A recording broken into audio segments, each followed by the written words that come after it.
AM Sport. أول الأهداف لفريق الترجي على تنفيذ أو علي أبو شاهين نفذ الخطأ. منقولة في الجانب الأيمن، التسديدة جول. أول الأهداف لفريق الترجي، أول هدف لفريق الترجي في الدقيقة 18 من مجريات شوط المباراة الأول. الهدف الأول لفريق الترجي بشكل بارع جاء الهدف. سنشاهد لقطة الهدف واحتفالية السامبا، الرقصة البرازيلية المعروفة.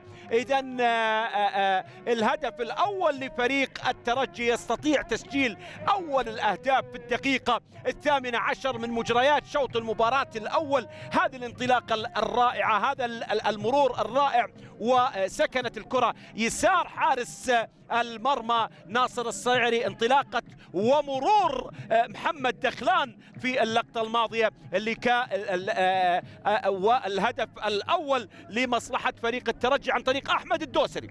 الجانب الأيسر عبد المجيد، البحث عن مساندة إلى أقصى الجانب الأيسر. لا تزال الكرة عند كرة الآن منقولة تلعب أمامية لنجران، مقطوعة، عادت لفريق الترجي في الجانب الأيمن. العريفي الآن الجريبي، كرة مشعل الجريبي في المنتصف لمصلحة فريق نجران، لمصلحة فريق الترجي في الجانب الأيمن.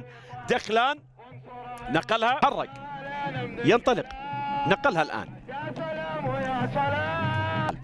لفريق نجران عند بسام بن عيسى. غير اتجاه اللعب إلى الجانب الأيسر. التغطية الحاضرة والتخليص الدفاعي من قبل لاعبي فريق أو إلى عبد المجيد العريفي.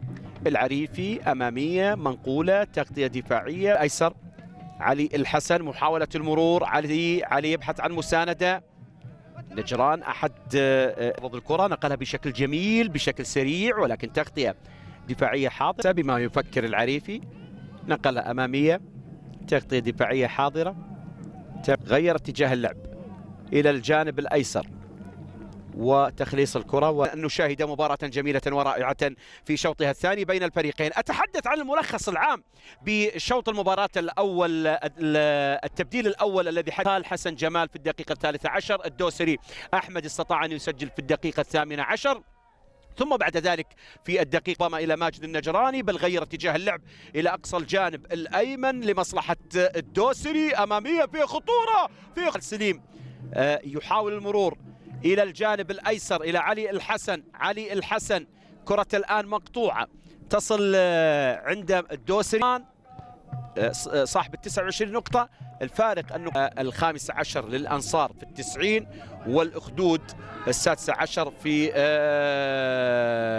91. انطلاقة الآن المشاري، نقلها إلى الجانب الأيسر في خطورة ربما الثاني.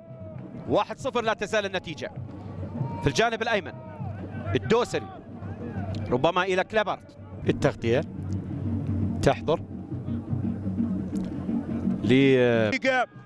85 بطاقة صفراء، والكرة الآن تلعب أمامية. محاولة وانتهت في الوقت المضاف 7 دقائق، والكرة الآن تعود للترجي. الدوسري يحاول المرور، عد الدوسري يتعثر. محاولات الدوسري الآن، الدوسري فبراير يوم الجمعة بإذن الله عز وجل أمام الروضة، بينما ستقام المباراة طبعا في نجران. تمري ملعوبة، فارس نقلها